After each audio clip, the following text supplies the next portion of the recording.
दोस्तों, मेरा नाम रवि है। इस कहानी का विलन और इस कहानी का हीरो दोनों मैं ही हूँ। दोस्तों, आपने यह कहावत तो सुनी होगी कि एक पुत्र तो कबूतर हो सकता है, पर एक माता को माता नहीं हो सकती। पर यह कलयुग है, यहाँ पर हर रिश्ते नाते शायद मतलब के लिए ही बनाए जाते हैं। मैं खुली सोच वाला 24 साल का लड़का हूँ, पर इतना भी खुली सोच वाला नहीं हूँ कि समाज के सारे कायदे ही तोड़ दूँ। मैं मेरे घर वालों से दूर रहता था और यह मेरी निजी वजह है। घर में मेरी माँ है और मेरे पिताजी हैं। मेरे पिताजी कई सालों से एक गंभीर बीमारी से पीड़ित हैं। वह बिस्तर पर ही पड़े रहते हैं, उठ नहीं पाते। एक दिन मैं और मेरे दोस्त मेरे रूम पर पार्टी कर रहे थे। हम बियर पी रहे थे तो उनमें से किसी ने बोला कि अरे, राजेश की माँ का तो लफड़ा उस डॉक्टर के साथ चल रहा है। यह सुनकर हम सभी दोस्त ठहाके मारकर हंसने लगे। कुछ देर बाद नशे में मैंने मेरे एक दोस्त को मजाक मजाक में गाली दे दी और उसने उसको कुछ ज्यादा ही सीरियसली ले लिया और उसने मुझे कहा कि तू ज्यादा मत बोल, तेरी माँ भी तो चौकीदार के साथ लगी हुई है। मुझे बहुत अधिक गुस्सा आया और मैंने वह बियर की बोतल मेरे दोस्त के सर पर मार दी और सर पर बोतल लगने की वजह से खून बहने लगा। आनन फानन में हम उसे हॉस्पिटल ले गए, जहां उसकी पट्टी करवाई। तब तक हमारा नशा उतर चुका था, पर जो बात मेरे दोस्त ने बोली थी वह अब भी मेरे कानों में गूंज रही थी और उसकी बात मेरे दिल पर एक खंजर की तरह चुभ रही थी। उस बात ने मेरे दिल को अंदर से इस कदर नफरत से भर दिया जिसकी कोई सीमा नहीं। अब मैं जब भी अपनी माँ से मिलने जाता था और उस चौकीदार को देखता तो मेरी आंखों में खून उतर आता। फिर एक दिन मुझे पता चला कि मेरी माँ की एक सहेली थी जो अक्सर मेरी माँ से मिलने आया करती। कभी कभी तो मैं जाता तब भी वह मेरे घर पर ही बैठी मिलती और उसी के जरिए वह चौकीदार मेरी माँ से मिला था। धीरे धीरे नजदीकियां बढ़ती गई और मेरी माँ उस चौकीदार के साथ सब कुछ करने लग गई, क्योंकि मेरे पिताजी गंभीर बीमारी से पीड़ित थे और वो किसी काम के अब नहीं थे, इसलिए वह बोल नहीं पाते थे।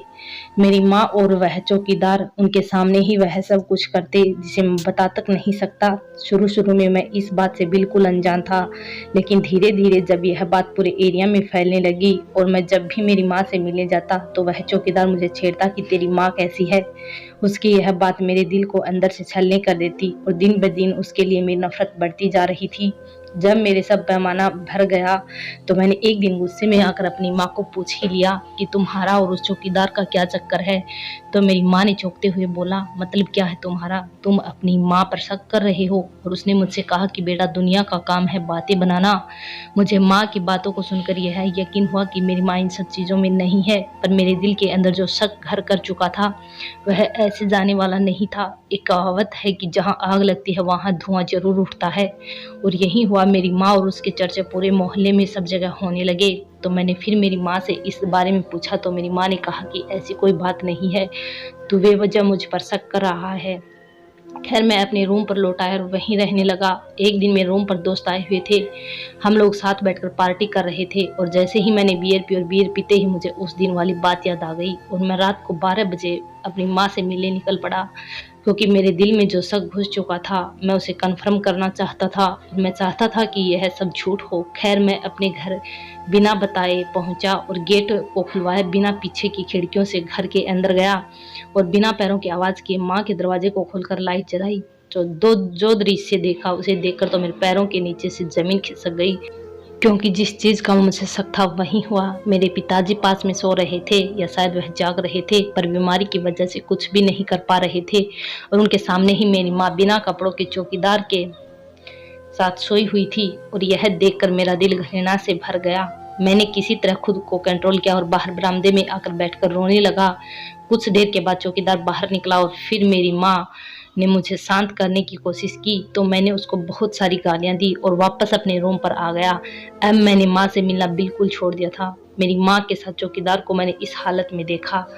अब जब भी वह चौकीदार मुझसे मिलता तो मेरा मजाक उड़ाता, पर चौकीदार को शायद यह पता नहीं था कि मेरा दिमाग उसी दिन से उसे खत्म करने की मिशन मोड पर लग गया था कि कैसे भी करके उस चौकीदार को इस दुनिया से विदा करना है। मैंने एक दिन चौकीदार से ड्रिंक की पेशकश की और वह मान गया। हम दोनों एक ठेके पर गए जो अर्जुन नगर में था, जहां से मैंने 2 बोतल खरीदी। फिर मैं अपनी योजना के अनुसार उसे नाले के पास ले गया और मैं चाहता था कि वह जल्द से जल्द नशे में चूर हो, और मैंने उसको 2-4 हैवी पैक बना कर दिए और जल्द ही मैं जैसा चाहता था वही हुआ। अब वह पूरी तरह नशे में चूर था और उसने मुझसे सब कुछ बक दिया जो उसके दिल में था। उसकी बातें सुनकर मेरे दिल में उसके प्रति भी घृणा और बढ़ गई थी।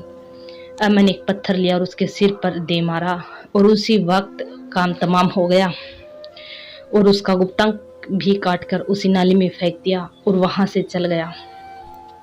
जब पुलिस को शव मिला और पुलिस ने जांच आगे बढ़ाई तो जांच में पता चला कि चौकीदार किसी महिला के घर आया जाया करता था और पुलिस ने उसी के आधार पर मुझे गिरफ्तार किया, लेकिन मुझे इस बात का कोई पछतावा नहीं है।